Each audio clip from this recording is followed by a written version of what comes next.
Chilean state-owned miner Codelco has announced that the company will use grinding balls made from recycled material. These grinding balls will be used in its flagship El Teniente mine.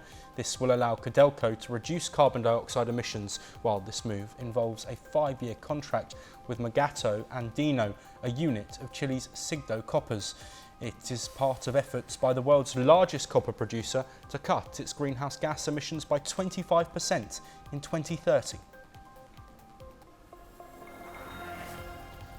Brazilian and US officials have agreed to discuss regularly how Washington will deport migrants from Brazil. Some leaders in Latin America have expressed concerns about what they view as poor treatment of their citizens on reparation rights.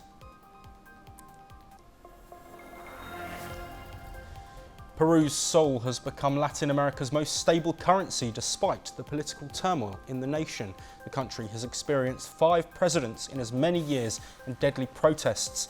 The reason for this stability is the growing mountain of dollars that the copper-rich Andean country has accumulated. This is supported by major trade surpluses, which reached a record $24 billion last year.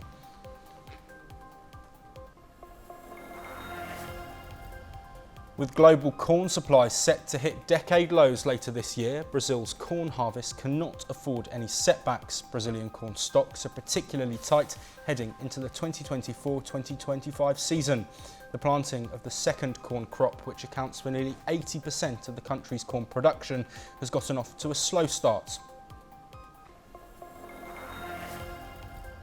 Dozens of boxes holding mirrors have been placed among a remote desert hill in northern Chile. This marks progress in the construction of the extremely large telescope. The telescope is planned to be one of the most capable astronomical observatories ever assembled.